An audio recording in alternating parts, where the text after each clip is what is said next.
What's up, everybody? This is are Tori. back. This is Rachel. This is Greta. And we are Unstable Narrators, and we're about to talk about Chapter 8 of Fourth Wing. We might go up to Chapter 9, maybe even start Chapter 10, who knows? We're just gonna go with the flow. And jump right into it. Let's go. Alright, so let's look at the top. It's it's about poisoning. I love the next few events that happen here, especially with the way that it all comes together at the end with the confrontation that she experiences. It's That's everything true. to me. Now, this is interesting, though. When she was gonna poison people, my immediate thought was, she's gonna kill people. No. But no, my thought, I was like, is she about to start killing people? No, I think my thought was, she's gonna, disable them long enough to win. That's what I always assume that. I've never seen her as one to It's never bring herself to kill somebody. a fight to kill for her. I think it's more of a fight to Just survive. just win. Mm-hmm. Rather than, a fight to finish him off. Like Jack. Jack is there to kill, but she's Jack. not bloodthirsty. I've never seen her as bloodthirsty. Yeah. So, it would feel out of character for her to start killing people, in my opinion. True. So, then, This is where we get a what's really she good, doing? just right off the bat, reveal that Oh my god. one of her very close and dear friends is a lesbian!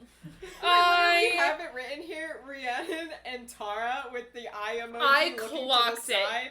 I clocked it from moment one, the way that they were having those passing glances to each other. There would be moments where Rhiannon was out, searching out Tara in a crowd. I knew it. There was something gay about her. She spoke to me. We are God. telepathically speaking You're at this so moment. this is... I literally went, let's go lesbians in all caps. Like Billy on the street. That's so true. Oh, Jesus. So, They she's really thinking about don't how have- her friend's not there, and then she starts going, Dain. I'm sorry. Honestly, this is where we start to It's an dive immediate reaction. into the social, climate here. This is a college, so people are literally, way more loose about their sexuality. You know, it's college. People experiment here, and that's what they are doing. They're going out, they're trying new things, they're trying new people. Physically. I mean, Dain had his fair share, allegedly, last year, before Violet got there. That one chick. And now he's getting all, questioning. he's questioning about her. Yeah, are you doing anything? Have you done anything? Are you going to do anything? And it's is that your business? Why do you want it to be your business? I would never tell anyone about That's that. true. That's a personal opinion. Violet does say that seeing him is the best part of her day. You're the exception. I was about to say, what did we do the other night? Y'all are the exception. If it was a person of the opposite gender, I would not tell them anything about my sex life, even if they were a friend. No thanks. They don't need to know that. Fair. Yeah, because Alright. it's not their business. Dain's protective again. God. I hate it. He stops the door from hitting her, which honestly is a little bit chivalrous. But then Oh, we yeah. keep going. You said he would have destroyed the door. I'm just teasing. I'm joking. No, he would have. I digress. He would have saw that door and he's you hitting on my woman, literally, and then he would just eviscerate it. It would be splinters. Splinters and sawdust. It would void into the shadow. Just gone. Oh, So- Lord. So Dain kind of chastises Rhiannon and Tara, and then that's when he starts questioning Violet about what she's been up to. She says none of your business, blah blah blah. Moving on. Challenges her today. And this is where he starts getting weird again. She can just control the challenges, telling her who to stay away from, as she has any choice over it. She's gonna have to do what she has to do, no matter what. Yeah. Well, he doesn't tell her to stay away from the challenges. He just says like, I think he just says he's worried. I think he says not I'm to not saying provoke. stay away from the challenges. I mean, stay away from certain people within the challenges. Yeah, like That's don't true. provoke She can't- certain people. She can't control that, and she can't control how people are reacting to her presence. She's not provoking anybody. She's just existing. I forgot that this scene actually happened Mm-hmm. when they finally do get to Matt class. That's true. When it comes to Jack, that's what the advice was. So Yeah, stay away from when Jack. it comes to Jack Barlow, he says you need to lay low with that one. Which Which is is the complete opposite of what Zayden said. A direct contradiction to what Zayden advised her And to this do. is where we can kind of see who she's leaning more in line with when it comes up. When it comes to Yeah. how she wants to be, like, grow as a woman. Dain is telling her to keep her head down, don't make any noise, don't, like, stir the pot, rock the boat, and Zayden's telling her to steer the boat. Right, and she notices this. She says, I blink. The advice is so different from Zayden's throw a few daggers at his head approach. Yeah. And Love then that. she feels guilty for not telling Dain about the meeting last night because And- it was against code. This is where her people-pleasing comes in a bit. Because I think she's trained herself to be like, oh, Dain's opinion, like, really matters. I need to make sure that he's happy with me. Mm. But you can't live your entire, like, you're never going to make somebody, like, happy like that all the time. Mm-hmm. Mhm. No, like, with him, I feel like she's never going to win. True. Now, Dain reiterates, steer clear of Barlow. She's like, she questions his advice, but they end up getting separated by the bells that are like, you gotta get to where you're supposed to go. She takes from her pocket, the vial of dried powdered fonnelly berries that she got from her outing, and sprinkles it over Owen Seifert's scrambled eggs when he comes up As she to get should. his breakfast. Then there's a time jump. They go to, I guess, dragon class. The Matt. No. No, Is it's it- just oh, they're just oh. like, it's like a dragon class. It's like Yeah, they're this talking is about where that the- class. Okay. This Yes, is where I alright. start getting some theories. This is where Greta's dragon lore starts. Mhm. This is where I get really excited because I have so many ideas about what her dragon's gonna be like. We are learning a lot about the different breeds, their personalities, and it's where we get to point out that these dragons are way more intelligent than, you know, most would think. You know, they have their thoughts of their own, they have their own social hierarchies, they have their own personalities, and you don't want to fucking piss them off, any of them. Nope. Right. So if you yeah. want to live around them, you better learn what they like. You need to learn their preferences. I will say that they're a lot like surgeons. And when Yeah. you work at a surgical center, you need to learn your surgeons. You need to learn them quick, and you need to learn what they like and don't like, and you need to learn how to approach them. Some of them are very approachable and nice to talk to. Others, if you approach them, they're going to immediately tell your boss and tell them that you're not doing your job right. That's true. Not naming names. Now, dragon class is basically dragon deadly. Here's a question about dragon. Do you know it? Dead. Like, so the professor's asking questions, people are answering them, and Violet doesn't get involved. She knows the answers to some of the questions. She follows Dane's advice to lay low. Then someone asks, Rhiannon asks, how many dragons are there in total this year? How many dragons are willing to bond? Professor Tori says 100 this year, which is 37 fewer than last year.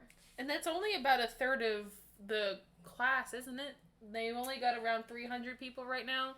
I mean, I know there's been some deaths here and there, but we're Correct. looking at a ballpark of 300, so that's a third of the entire class. So either a lot of people gotta die, or people are gonna die. People are gonna die. Right, and there's been a trend of less dragons than cadets. Yes.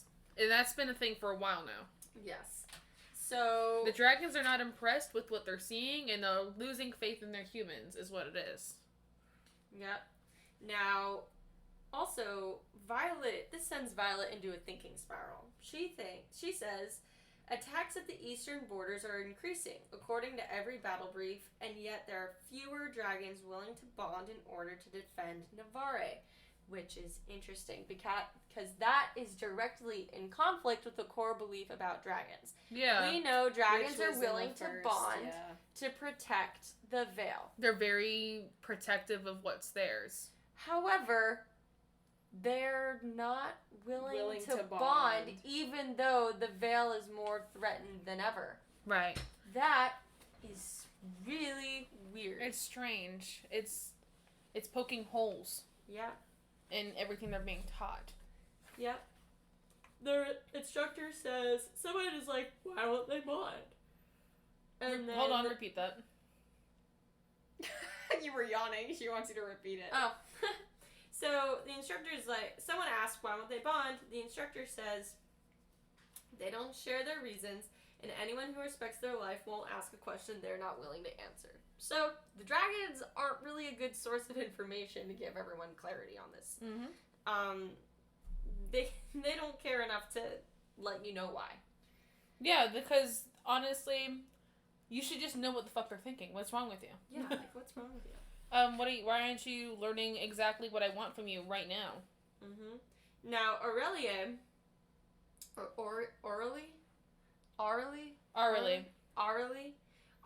asks, do the numbers affect the wards?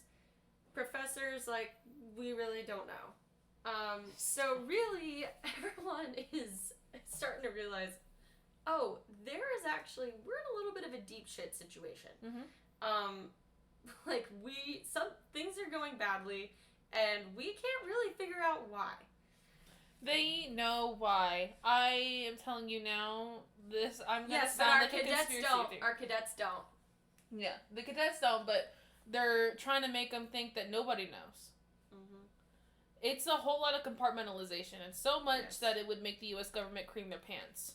Yes. So, Then we get a little crash course on Gale, Xaden's dragon, which is interesting. Love her. So I love Gale. everyone's Already. like, run away. And she's a blue dagger tail, so she's a rare dragon, which of course is Xaden. Would have. Hot, has a rare power and a rare dragon. Of course he does. And a rare personality. You would think that the son of the leader of the rebellion would want to kill the daughter of the general that killed her. Now this is interesting. She is bonded to the relative of one of her previous riders.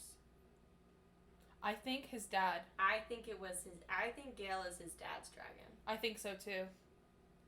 I'm thinking that the leader of the rebellion... Bless you. Thanks. I think that the leader of the rebellion... Ashton, cut that. I think the leader of the rebellion was a former soldier, and he was maybe not friends, but I think they knew each other before everything. Lilith and the dad. What? I'm No, Xaden's dad is That's the what great I mean. betrayer. That's what I mean. I think he was a former soldier. The great betrayer? Yeah, he would have had to have been. Exactly. Yeah. So I'm thinking that him and Lilith, not obviously involved in that way, but I think they may have been maybe friends or They knew some each sort of- other. They definitely knew each other. And I think that's part of the reason why she didn't want all these kids seeing their parents' sex, because she knew these kids. That makes sense, yeah. I would agree with that. So I think this rebellion changed And- her in more ways than one, and it maybe hurt her so bad when his dad killed her son. Yes, and then the last thing that the professor says about Gale is that she's the most powerful of all of the blue dragons. Of all the blue dragons. Of all the blue dragons. But not of all the dragons. So, and then Violet has a little moment where she's like, Xaden let me live. He let me live! Like, girl, raise your standards. Yeah. That's not even the bare minimum. That's Yes. the bar's at hell. We're playing Yes. limbo here. Yes. And she's like, oh, that's so great. And then she's like, wait, what am I doing? Then someone asked about the black dragon. And the professor's like, not like that's gonna matter, but obviously it's gonna matter. That's obviously her dragon! That's obviously her dragon. That's her dragon! That's her dragon. Okay, wait, hold on. So, apparently, I don't know... I think the Just dragons. sit over there. I'm not saying anything. What do you mean? Your face is saying Your too face, much. your face. Get out. I'm not saying anything. We're banishing Rachel because she read ahead of us, and her base is giving up too much of our theories. Okay, so anyway. She's hiding it in her hat now. Okay, so this black dragon is the only other black dragon besides General Melgren's. It's a huge dragon called a Morningstar tail. It's her fucking dragon, guys. We know it. I'm And not placing he money on is it a because Rachel killing- made me cast And he's doubts. a killing machine.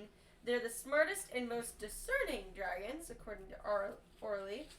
And then Violet says they're also the rarest. There hasn't been one born in the last century. I put a little note. This is probably Violet's dragon. Professor says correct. And they're also the most cunning. There's no such thing as outsmarting a black dragon. I think what she's gonna do is outsmart this black dragon, and it's gonna impress him. And he's gonna be like, I have chosen you. We are going to bond. Perhaps. But I thought I read somewhere that when they bond with dragons, they bond with dragons that are close to them with age-wise in their mind or something I don't know. like I that. haven't read. I don't know where I heard that, haven't but I read that. thought that there was somewhere where her and her dragon are like close in age, and he's like, Don't spoil. You stop that. You stop that right now. Keep those thoughts to yourself. You don't say those. You keep them. You keep them, and you hurt by yourself. Next, my mind is we're gonna move everywhere. on. So the dragon is I don't remember that. revered as a battle dragon among their kind, and if not for him, we probably would have lost during the Tyrish Rebellion. Add to it that he's a Morningstar tail, and he's one of the deadliest dragons in Navarre. And this is where we learn some stuff about her brother as well. A little bit. So- Further, but I have some stuff I think in between then and that. Yes, I So, understand. that particular dragon, you don't approach him during threshing. Jack asked, and the professor shut him down. Someone should ask him again. Shut the fuck up, The Jack. only way you'd ever be near him is if you're in the Vale, which you won't be, because you'd be incinerated before you ever got through the gorge. So then, the pale redhead across the circle from me shifts in her seat and tugs her sleeve down to cover her rebellion relic. Which is a little strange. Hold on. Ashton, cut this out. I need to look at this again. Silent-o. Silent-o. Sorry. For some reason, when I read this, I wasn't processing it properly. It was like close to midnight.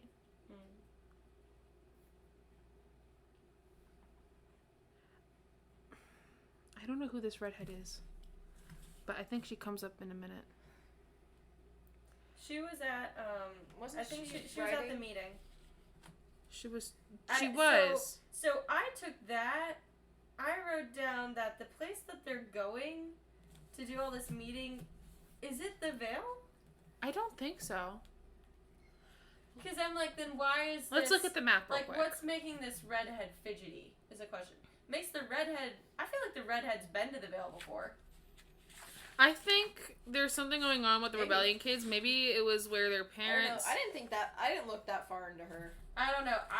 I mean, if you're talking about, like, you'd be... The professor's saying to a classmate... They were by the river, right? Yeah. Well, I'm looking at the map near the Gathering Hall, which is... Actually, no. She probably would have been near the first years. And there's a bridge here. There's nothing... So that's There. not the Vale. It's not the Vale. So, but that redhead has totally been to the Vale before. I think so. I think there's something on with all of the rebellion, kids. yeah. The redhead has been to the Vale before, and it's related to the rebellion. She's just getting flashbacks. Yeah, which is interesting. So, next, we go down. So, Professor also tells us a little bit about signets. Signets are the result of the unique chemistry between rider and dragon and usually say more about the rider than the dragon. The stronger the bond and the more powerful the dragon, the stronger the signet. And then this is where we learn about this previous Black Dragon's rider, Nowlin, and his sick-ass fucking power of siphoning. Yeah. And we learn that this rider he died, and he was trying to save somebody else, but it was breaking rules. So, in every magic book that you have, magic has rules. You break those rules, and it's just gonna kill you. Right. Or it's gonna hurt you so bad that you want to die. Yeah. So he was trying to bring back a rider. And it's a rider that we know. It's a rider that we mourn off-screen. That rider was trying to bring back Brennan. And Violet clocked it. Yep. She clocked it the second that Professor was put on the spot with the fact that the rider died. They were like, who did he die trying to save? And he didn't name names, but the second he looked at Violet, we all know. It was her brother, and that made me want to cry. Yeah. The fact that someone tried to save him, though, was, like, adorable. Yeah. He tried so hard to save him that he died, and dare I say it, it's a little homo. Stop. Yeah. I mean, Oh think my about God. it. Think about it. They were two lovers. I think that they were. We lovers. already got lesbians. Because here's the thing: the professor writes it off as it's your mom. It's because you're a Sorengale. Someone wanted the glory of bringing back a Sorengale. Go. But Go. it did not read for me that way. No, it did not read like that. It says he burned out and died next to that rider. Like that dragon felt so much of that rider's love for Brennan that he also crisped up and died. The dragon died too? Yeah, the dragon. Didn't he say the dragon died? I'm not sure the dragon. The dragon was close to dying. Hold on, I think is what it stated. Hold on, right here. He attempted to use that power to revive a fallen rider, which didn't work because there's no signet capable of resurrection, and depleted himself in the process. To use a phrase you'll become accustomed to after threshing, he burned out and died next to that rider. So I can't tell if he was talking about the rider or the dragon. I'm 90% sure it was the rider that died. The dragon was very close. I think the dragon was... Okay, so what I think they refer to as soldiers dying here is burning out, which makes sense because dragons breathe fire. That makes more sense to me now. For some reason, I thought the dragon died. My fault. Let's run it back. No, because they stated right, that the dragon had a rider, and he hadn't bonded rider since. tried to save someone, and that's what that stated. And that dragon hadn't bonded since. Correct. And that's why. Correct. Okay. Yeah. I take it back. So I was like, let me connect the dots here real quick. So everyone's left the classroom at this point. So it's just her and Professor Carey. To the professor, and Professor K says being General Sorengale's daughter means others will do just about anything to keep you alive.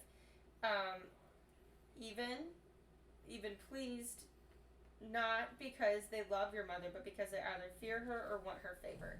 So later, if she makes it through, she's gonna be like she's got a lot of people that are gonna be protecting her.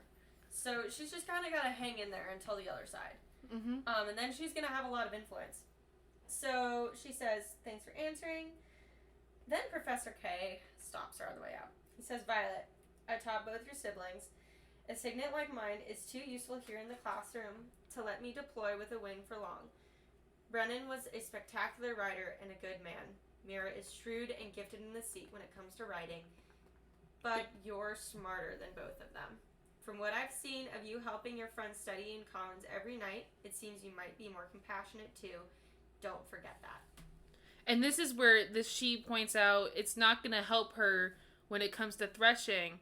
And, she's like, they're not looking for compassion. They're looking for strength and nobility and all this other stuff. He's like, you need to run that back because you're thinking of them as one-sided. He's pointing out here that these dragons may not be looking for just that anymore. Yeah. So it's hinting towards the threshing. Everything that they're doing now is hinting towards what her threshing is going to be like. Which is coming up soon. It was coming up sooner than I thought it'd be in this book. When they started pointing out timelines, I was like, whoa, we got some work to do here, girl. And she's over here focusing on if she likes Dain or Xaden more. We gotta lock in, Queen. We can focus on the romance of this military romance after we make it to the military, please. Let's get there first. Very true. Okay, so then we jump to the fighting ring. This is where we get to her see really the fruits of her efforts pay off. It's a montage, really. Every fight she's winning, and it's like, whoa, how is she suddenly so good? And it's like, wait a minute, these people are like ill. What's in the water here? And somehow, for some reason, Xaden's the only one pointing this out. He's the only one, and he doesn't say anything. He's silently clocking her, he's observing her, and he's waiting for her to get real cocky about herself. And she does get cocky. And do we want to just dive into chapter 9? Because it ends with... Actually, no. Well, no, we there's don't. some stuff that happens. So first, they go there. Dain's like, Xaden's gonna try to kill you, or your opponent's gonna try to kill you. They think you're a liability to the wing. Jack Barlow's turning everyone against her. Then she's like, I'm gonna be fine, because she looks over and she sees that her opponent looks a little green. So, I wonder. Rhiannon's great. She takes out the second wing first year. Rhiannon can fight. Rhiannon's so badass. Jack tries to egg Violet on. Says, I hope that you win because I want to kill you. And Violet says something about Violet's being delicate. And so she's like mad. Delicate my ass is what she says. Yep. Now, interesting how she says that, right? And then the next part is her going directly against what Dain said. And doing exactly what Xaden said. She throws knives at Jack.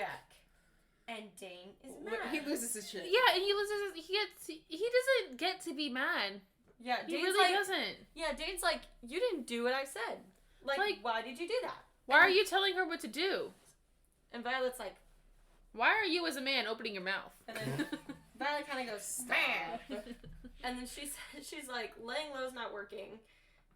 It's not, because he's going to still target her no matter what. What she's doing is, when she's pushing over or allowing herself to get pushed over by him, he's only going to take more and more advantage. Jack is the kind of guy you need to stand up for yourself. Yeah. Because she says he needs to realize I'm not a liability. And to herself, she says, I'll be harder to kill than he thinks. Because if he second guesses, like, she may not be as easy to kill as I thought she is, he's not going to outright go and try to kill her anymore. He's going to have to think about it. And we know that this man can't think, so his head would probably explode just from doing that. And now her problem's solved. I think this is going to show that they're going to be, really good rivals. They're going to be really good rivals later on in the book. True. Now, Xaden's watching her. She senses Xaden watches her. Her heart does a little skippity skip. She's like, oh, he's watching me. I did what he told me to. She's like, are you proud? Are you proud, King?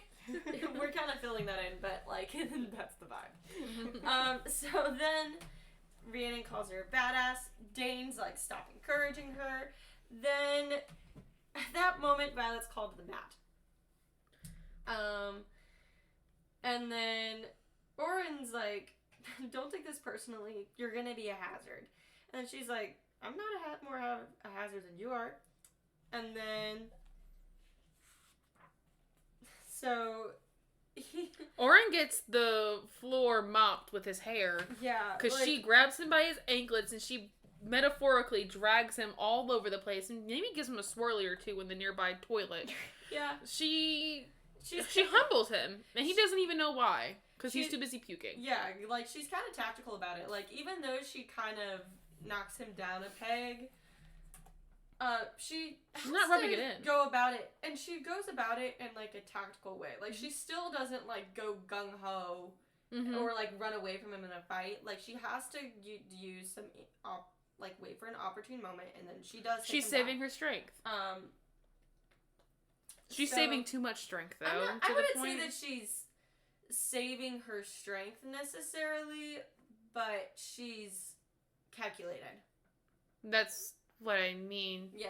Well, like like when I coach my kids, when they say like I'm saving my energy, like they're not giving it their all. I don't think that she's like you can give it your all, but still be smart about how you're doing it. We're gonna have to re-record that. Yeah. Anyways, I think she's saving her strength, but she doesn't realize that she's holding herself back right now. Because she's not doing stuff to make herself better. She's just making other people worse to even it out. But that's true, and Dain calls her out for that. Exactly. He walks out onto the mat because she came in here, she poisoned her next opponent, but she overdid it. She had the timing wrong. This poison in particular, I don't think she got a little cocky here, and she paid the price for it. Oren ends up yakking. He doesn't yield. The professor yields It wasn't for him. Oren. It was somebody else. No, it was Oren. It was Rayma. No, Oren yaks on the mat. Oren yacked on the mat after she fought him, but the next opponent is Rayma, Tori, from the third wing, and she doesn't step forward. So Violet's like, oh, I guess I just won't have to do it today. And Zayden's like, no. In fact, I will. That's true, yeah, because that's when the montage happens. She's like, blah, blah, blah, had a blah, blah, blah, blah, had blah. Everyone thinks I'm great. Or it's not everyone that thinks I'm great. It's like, oh, I haven't had to fight anybody. And then... At their full strength. And then that's when Zayden volunteers. And he walks onto the mat. So... In Chapter 8. Now we're in Chapter 9, and I love this little blurb that we have here at the beginning before the chapter starts. It's just, I will not die today. And it's Violet Soaringale's personal addendum to the Book of Brennan. Yeah. Stop. It's called the Book of Brennan. What? I was petting the dog and I gotta wash my hands now. There's so much dander on my hands, okay? I still have it recording. So Little baby can't handle dander from a puppy. Chapter 9. Chapter 9. She starts to have a meltdown.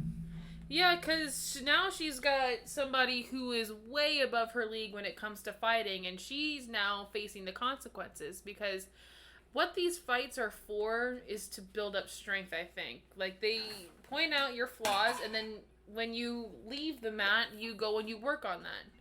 But she hasn't been doing that. What she's been doing is poisoning her opponents to the point where they can't fight. Cheating. She jabs and kicks a little bit, and they fall to the floor because they're ill. Cheating. So she's not building up strength. She's not finding out, like, her actual weaknesses that she needs to work on. She's just skating on by, and that's not going to help her. It's going to get her killed in the real world. Not that this wouldn't already kill her, but she's at a worse state than she is before. Because she hasn't been putting in the effort that everybody else has. That's true. And Zayden clocked that, and he's like, nah, we gotta nip this in the bud now. Because he likes her. He doesn't want her to die. No, that's true. It's one of those, like, I'm doing this for you. Yeah. Now, this is something interesting that happens right here. I would like to highlight this line. I would like Rachel to be present for when I highlight this line, because this one might be a little topic. Now, I am not sure if it's true, but I heard somewhere that this might be a universe where fated matches are a thing. I don't know if it's like mates or anything like that. Oh, kind of like soulmates? Kind of like soulmates, kind of like something like that. Maybe that's why he can't kill her. Now, and why they're so drawn to each other. Because when I see he's the most beautiful man I've ever seen. She's instantly that my drawn to him. alarm bells go off. So, you know. Now there's this line. I will say this: it does get mentioned later. That's a thing. It gets mentioned later. Okay, yeah. So it's not dropped yet, but here is a line that I would like for us to read. To it, yeah. When she sees Zayden walking out on the mat. My heartbeat kicks up to a full gallop, as if my body knows the truth my mind hasn't quite accepted yet. Well, right after that, she says, I'm about to have my ass kicked. I think she's just shitting bricks. I mean, I like what you're saying. I really do, because it just adds to that soulmate theory. But she keeps doing that. Yeah. That's what she always does. Like, after she thinks something positive about Zayden, she always immediately puts something negative at the end. Like, she'll be like, what a dick. It's a Or compliment like, sandwich. asshole. It's a Yeah, compliment it's a compliment sandwich. She, I haven't heard that term in years. yeah. Thank you, iCarly. You That's gave what us she a does. wonderful thing. So, that's what she does. And then... So yeah, no, I can see that now. She's like, well, she sees that she's like reacting to him, like her body's having a reaction, and she's just chalking it up to something else. Yeah. Yeah. Like it couldn't be the obvious thing. I couldn't have feelings for him. It has to be this. It has to be that I'm scared. My heart's racing because my adrenaline's pumping because I'm about to get my ass kicked. Not this gorgeous man's walking to meet me on the mat. That's true. I feel like it was a little Look, bit both. this whole scene, this whole fight scene between him and her had me in a chokehold. I was like, oh! So, Professor Immaterio fangirls over Zayden a little bit. He's like, oh, everyone's in for a treat. Oh my God. Yeah, because I mean, He's like, oh, he's so I great. wouldn't. Everyone watch him. Then, Imogene off to the side? ooh, I haven't gotten there yet.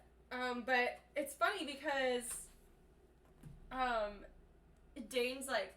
Dain gets protective. It's like a little out of her league, don't you think? And then Zayden says, relax.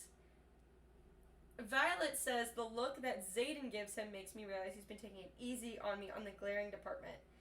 And then he says, she'll be in one piece when I'm finished teaching her. I don't want to say it out loud, but you guys need to read this. No, right down here. You're so Queen. dumb. Oh. You're silly. I put in here the jealousy at the beginning with that emoji side eye again. They It's are like, so jealous of each other right now. They are. Dane's jealous of the way that he can. Violet doesn't realize it, but we can all see that she's probably like, looking at Dain. pining over him. Zayden. She's probably looking at Zayden, and everybody can see the way she's looking at Zayden except for her because she's not looking at a mirror. And Dain can probably see that, but now everybody probably doesn't realize that Zayden's jealous of maybe the relationship that Violet and Dain have with each other.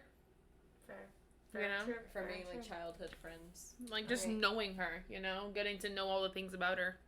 So Dane's like, I don't think it's fair. Zayden says, no one asked you to think, squad leader. Love when he pulls rank. And he's like, I'm better than you. That's what that is. He's like, I'm better That's than a you. slap of, hey, I got Know this your in the place. bag. And then Zayden gives all of his weapons to Imogen, and Violet is jealous. And she acknowledges it. She says, This is the first time she says jealousy. The bitter, illogical taste of jealousy fills my mouth, but there's no time to examine that particular oddity.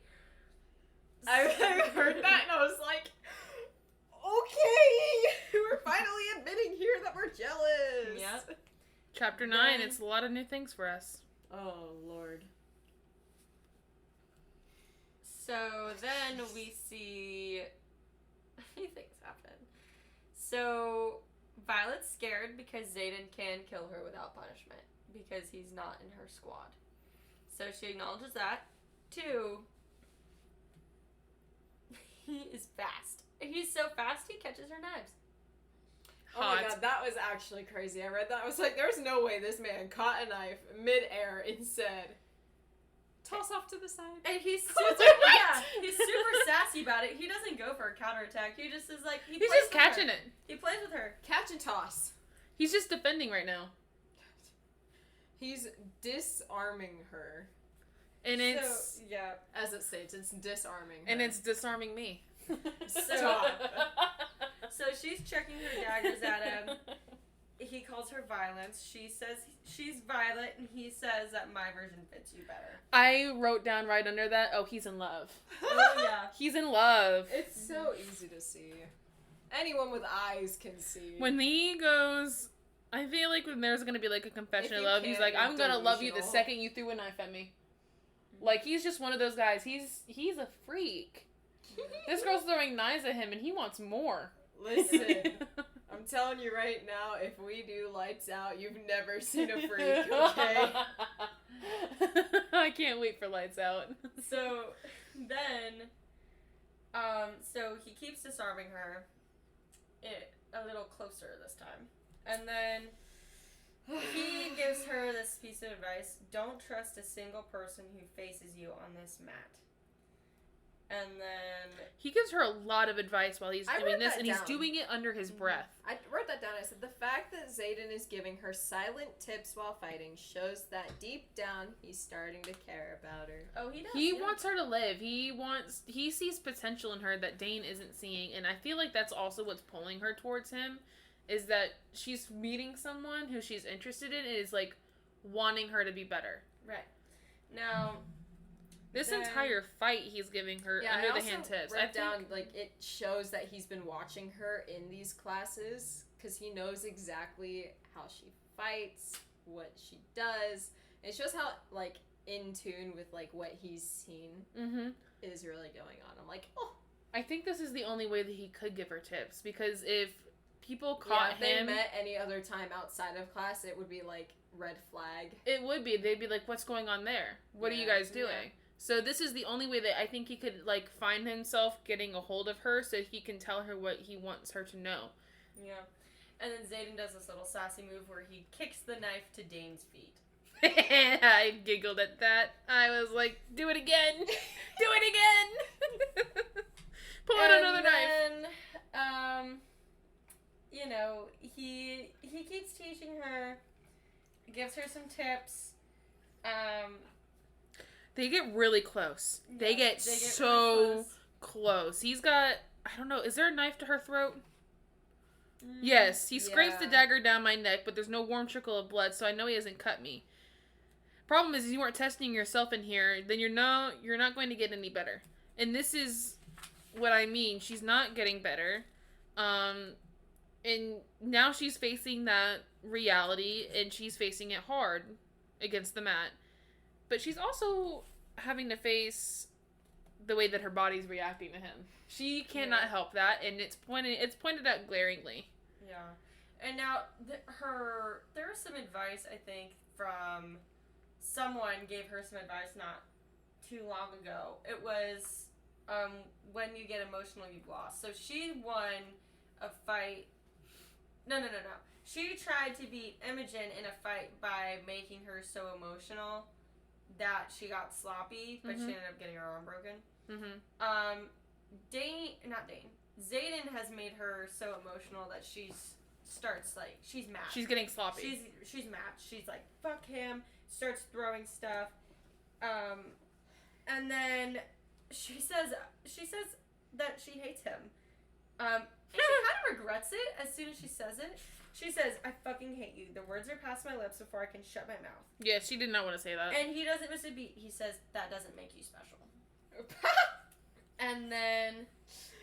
I swear the banter between the two Yeah. of them just, like, really gets me. I'm like, And then he tosses more Yes. They have daggers so much towards chemistry. Dain. Tosses more daggers to Dain. Ignoring Xaden's outstretched hand, I gain my feet and his lips curve into an approving smile. She can be taught. Because she took his hand before and he used it against her, and so now she's like... I think that was his way of saying good girl. It literally was. Oh, you've made your damn point, she snaps out loud, and loud enough for Imogen to gasp. Imogen is not happy. No. She's like, you she's can clutching tell her pearls. Imogen has feelings for Xaden Yeah. in this specific scene.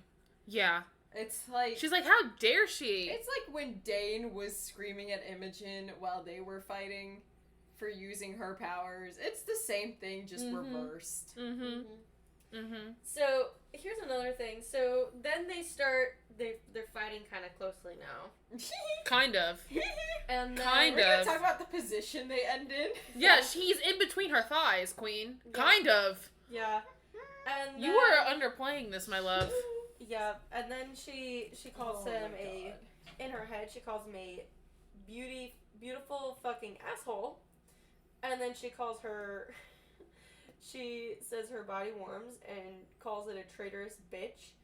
And then she reminds herself that she's not attracted to toxic men. But is he toxic? And then she was like, here I Not am, in my getting all opinion. attracted. And then I have been since the first second I saw him, if I feel like being honest. This is rare.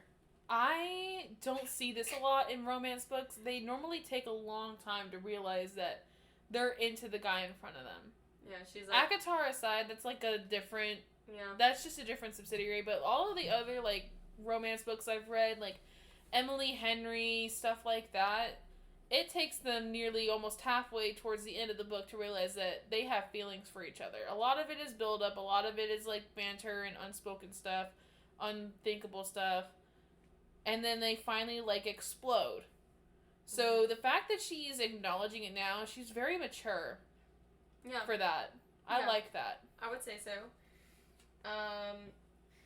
Then... If she's gonna do anything about it, is a different case. Yeah. Very true. So they keep going. He's like, "You're tiny." She's like, "Stop insulting me."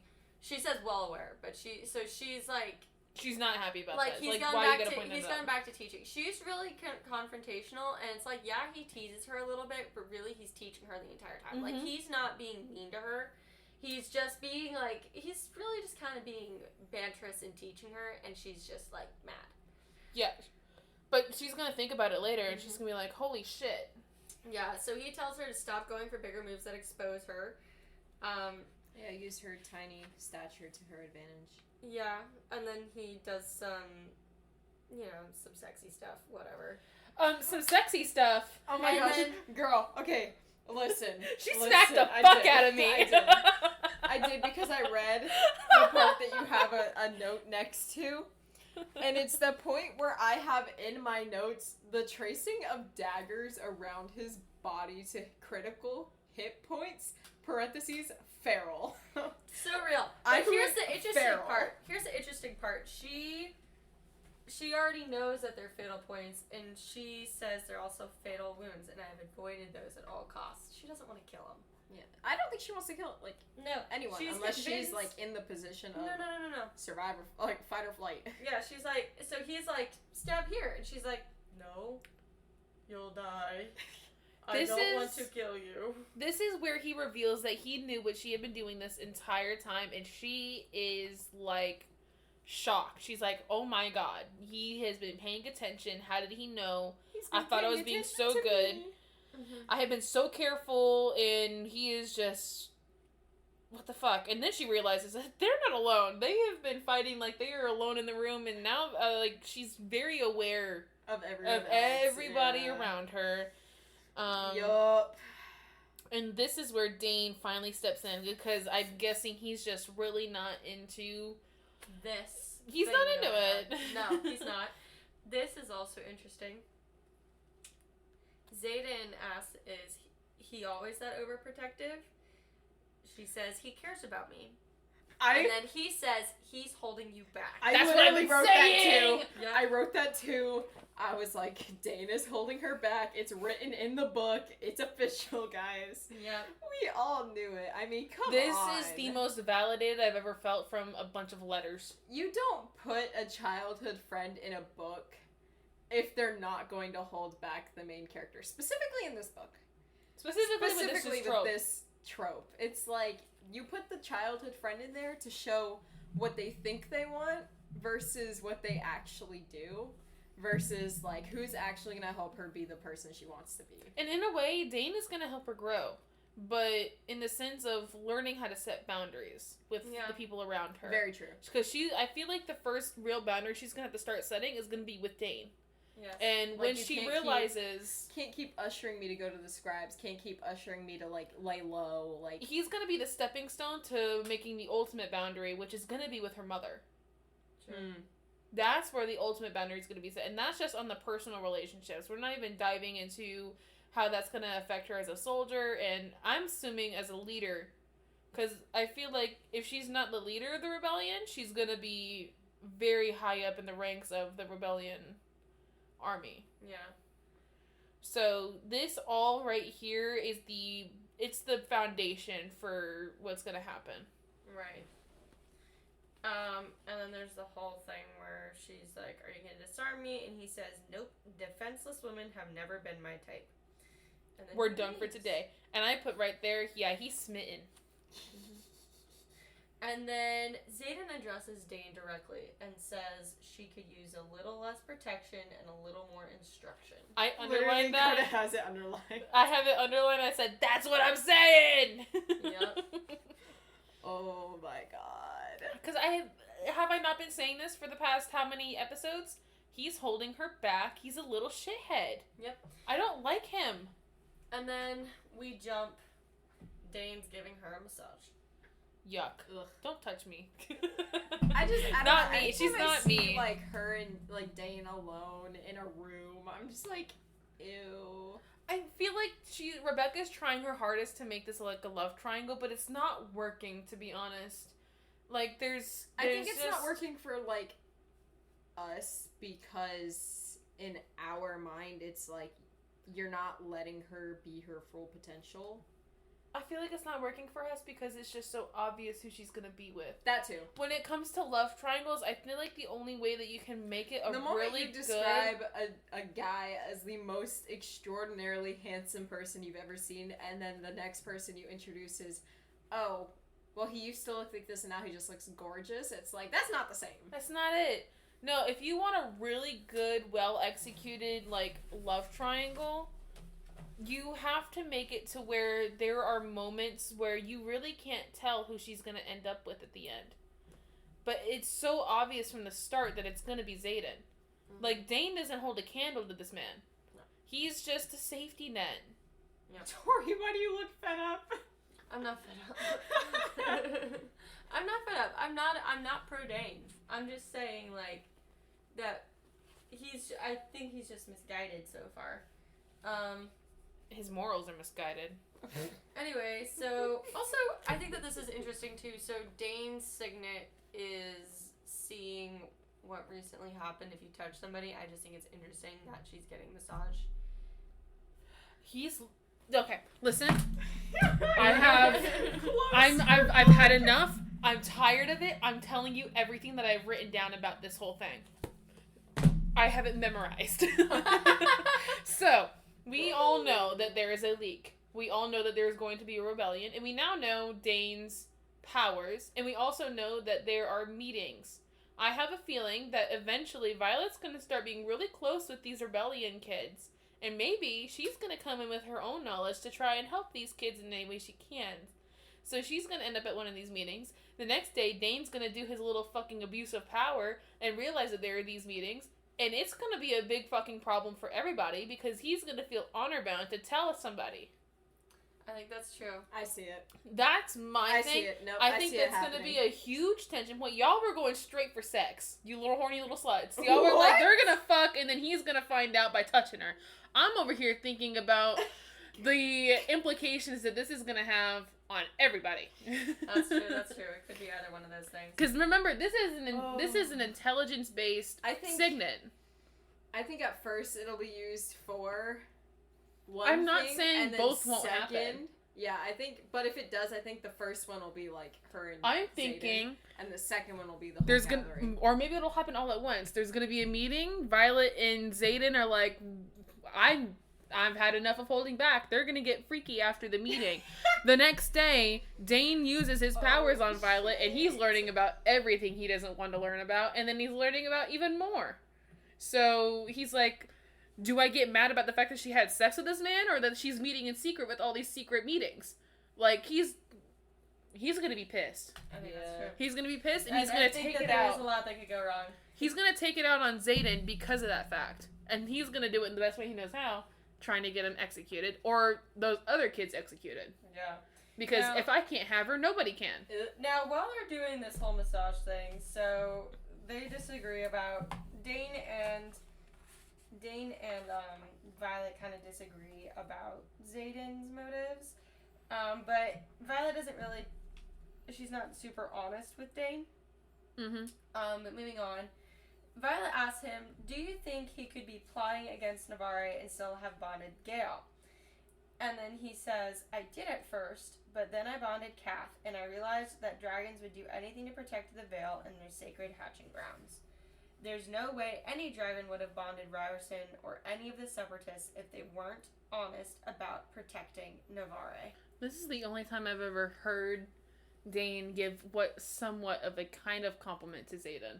That's true. Like, he's like, I don't like this man, but I can at least trust that his values align with mine just a little bit. Mm-hmm. So I don't know. It's complicated. I think like deep down he knows that Xaden doesn't want to kill Violet, but he just, anytime he sees Violet even near him, he's just like immediate, like keep her away from him, keep him away from her, that kind of thing. Right. It's a primal thing where he's just being a man. Yeah. So, Kath does this thing. Not Kath. Dain's talking about Kath. Kath's always in his head, but you can figure out how to block out your dragon. They teach you later. But you can't keep secrets from your dragons. I believe it. And this is why I think that we've known for a while that Xaden's into Violet, because that dragon took that one cute little look at her and was checking her out. That's true. I think that as well. Next, so...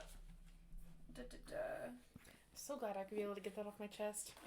I had been holding on to that for 10 chapters. So, for a whole also, cadets are threatening Violet. They're leaving dead flowers on her bed.